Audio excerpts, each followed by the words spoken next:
está de volta. Eu sou Davi, Carol e Ricardo Libânio, um dos pastores da nossa igreja, a primeira igreja batista de Atibaia. Recentemente, o pastor Ricardo pregou na sequência de exposições, como a nossa igreja sempre faz, mas dentro da epístola de Paulo, a primeira a Timóteo. Tem uma parte no capítulo 5 que é extremamente prática, tratando da viuvez. Talvez você estranhe um programa de canal de YouTube tratando dessa questão, mas é uma questão familiar. E Paulo deixa isso muito claro em 1 Timóteo, capítulo 5. Então, queremos tratar de algumas questões quanto à família da viúva, da própria viúva em si, e também da igreja no cuidado das viúvas. Então, para começar, nos diz o que a Bíblia tem a dizer sobre a viuvez. No contexto bíblico, lá do povo do Antigo Testamento e no Novo Testamento, a viuvez ela é apresentada como uma situação que a pessoa ela fica vulnerável, né? Especialmente a mulher, né? Vulnerável emocionalmente, economicamente e até fisicamente. Tanto é que Deus ele se apresenta, né, como Deus majestoso, mas que cuida do vulnerável, né, da viúva e do órfão. Deuteronômio 10 fala assim, né, pois o Senhor, o seu Deus, é o Deus dos deuses e o soberano dos soberanos, o grande, poderoso e temível, que não age com parcialidade nem aceita suborno. Ele defende a causa do órfão e da viúva e ama o estrangeiro, dando-lhe alimento e roupa. A gente conhece mais sobre quem Deus é por meio daquilo de quem ele cuida do vulnerável. E aí, por implicação disso, ele ensina que o povo de Deus deve imitar o seu caráter e cuidar do órfão, da viúva. De Tiago, que fala que a verdadeira religião é isso, né? É cuidar do órfão e da viúva, né? A gente sabe que o contexto mudou um pouco. A viúva de hoje, ou o viúvo de hoje, ele tem mais cuidado, até por parte do Estado, a gente tem pensão, a própria viúva tem mais facilidade para trabalhar hoje. Mas o princípio é esse, né? É o cuidado do vulnerável. Muito bom. A própria família, porque a palavra de Deus diz, se alguém não cuidar dos seus, é pior que um incrédulo, muitas vezes, por natureza, cuida dos seus. E no contexto do cuidado de viúvas, como que a própria família encara essa questão da viuvez, à luz das Escrituras? Quando chega para a família essa fase que ela precisa cuidar de uma viúva ou de um viúvo, é um momento difícil, dependendo até da idade do viúvo, da viúva. Pensando em uma pessoa idosa, ela se torna, de certa forma, um peso para a família, porque a família precisa abrir mão do seu cotidiano, da sua rotina, para cuidar de um idoso. E o que a gente vê muitas vezes é uma frustração, é um cansaço, e às vezes até um questionamento, poxa, minha vida parou porque eu preciso cuidar de alguém. Mas é justamente esse fato de você abrir mão da sua vida para cuidar de alguém vulnerável que você manifesta o Evangelho. Que foi isso que Cristo Jesus fez por nós, né?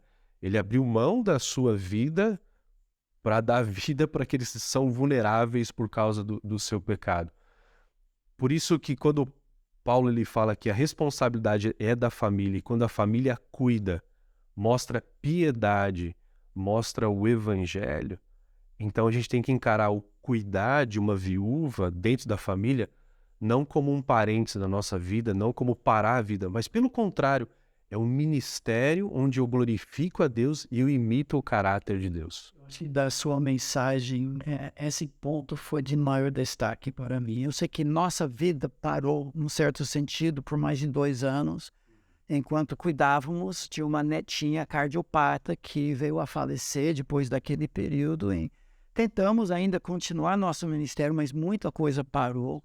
Conhecemos tantas pessoas fiéis da nossa igreja que cuidam não somente de viúva, de viúvo, mas de criança deficiente, de um marido que já é incapaz até mesmo de sair da cama. Como nós admiramos e como exalam o perfume do evangelho outrocêntrico. essa palavra é extremamente encorajadora para pessoas que talvez estejam assistindo e a vida parou porque estão cuidando de pais idosos, de crianças deficientes, outras situações. Você está vivendo o verdadeiro evangelho e Deus é aquele que vê e galardoa cada minuto investido em tudo isso. E a igreja, então? Qual é o papel da igreja no cuidado das... Essa mesma linha de raciocínio, né, a igreja tem que manifestar o caráter de Deus cuidando do vulnerável. Pensando no texto de 1 Timóteo 5, né, Paulo ele fala, trate adequadamente as viúvas, e aí ele começa a qualificar, que são realmente necessitadas. Então a responsabilidade da igreja é de cuidar das viúvas que são realmente vulneráveis. Quem são elas?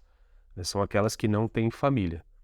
Então, as que têm família, a responsabilidade primária é da família. Óbvio, a igreja vai cuidar, a igreja vai pastorear, vai auxiliar no cuidado, mas a responsabilidade primeira é da viúva. Agora, outra coisa interessante que o texto mostra... É da família. Exatamente, é isso que eu quis dizer.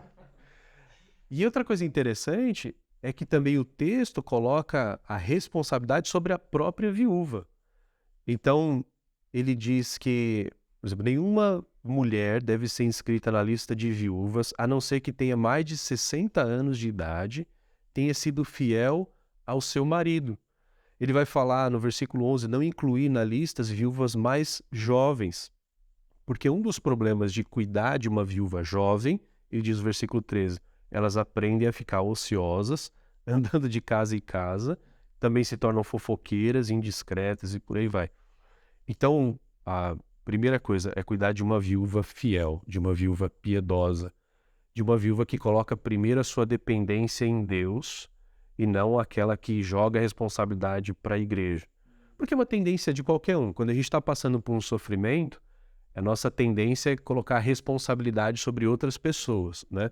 Mas ele fala, não, a viúva ela precisa ser qualificada para ser cuidada pela igreja. Então, piedosa, dependente de Deus.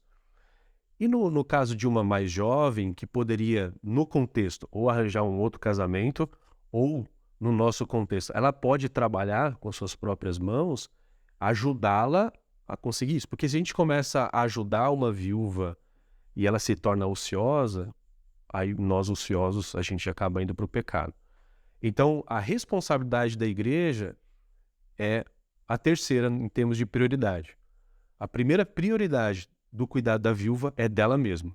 Ela precisa ser uma mulher fiel, piedosa, e em segunda prioridade é a família. A família deve cuidar das suas viúvas, e aí então em terceiro, a igreja cuidar. Parte da tese por trás de tudo isso, algo que temos trabalhado muito no nosso ministério, é que a igreja é a família de Deus. E naquele contexto, como hoje, havia viúvas que eram as únicas crentes em toda a família. E a igreja é a família daqueles que não têm família. Esse princípio se aplica. A igreja não é empresa, a igreja não é ONG, a igreja não é clube, a igreja é essencialmente uma família. Agora vem uma questão bem polêmica, difícil. Será que colocar uma viúva, um viúvo, um idoso, dentro de um lar de idosos, um asilo, como se chama às vezes, é legítimo isso? Uma família pode passar para isso ou representa uma negligência, um abandono, uma rejeição? Como você entende essa questão? Colocar um idoso, uma viúva num lar não é pecado, mas pode ser. Né? Se torna um pecado quando a ideia é eu me livrar de uma responsabilidade, é justamente aquilo que não reflete um amor sacrificial, não reflete o evangelho.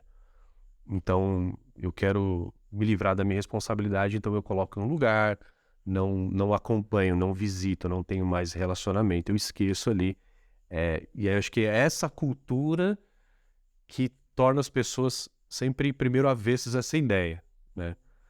Agora, por outro lado, existem viúvos, idosos que desenvolvem uma necessidade de um cuidado específico que às vezes você manter em casa a família cuidando, na verdade você está mais prejudicando do que ajudando. Então, por exemplo, um idoso que desenvolve Alzheimer, que precisa de cuidado 24 horas, ou algum outro tipo de doença que precisa de um cuidado específico, às vezes está num lar, ela vai ser muito melhor cuidada do que dentro de casa. Então, assim, não é um assunto fácil, é um assunto delicado. Na prática, eu sugeriria para que a família que está pensando nessa possibilidade buscar conselho, ter pessoas de fora para poder avaliar, até ajudar a avaliar a motivação do coração, mas nem sempre é errado, às vezes até é aconselhável colocar no lar. A nossa igreja, durante muito tempo, teve um lar de idosos, depois de uma herança que um casal sem filhos da nossa igreja, que foi muito bem cuidado pelo pastor titular da época, a esposa, o pastor Mendes e a dona Cida. E em gratidão deixaram a herança deles para a igreja fazer um lar de atendimento, lar de idosos. É muito complexo, muito difícil. E no fim, acabou fechando e fundos designados para outros lares com mais condições, até mesmo dentro da denominação. E talvez na sua denominação venha um lar de assistência de pessoas idosas, viúvas e viúvos serem cuidados, não negligenciados ou abandonados. Um assunto extremamente pertinente que afeta em algum momento quase todas as famílias. E mais uma vez, talvez uma defesa da importância do ministério expositivo em nossas igrejas. É um assunto que normalmente nós não trabalharíamos, mas por causa da exposição bíblica, você se defrontou com o texto de 1 Timóteo 5 e foi muito prático para a nossa igreja e agora para você também. Obrigado por ter assistido. Indique para pessoas que talvez estejam lidando com esse tipo de situação. E até a próxima vez.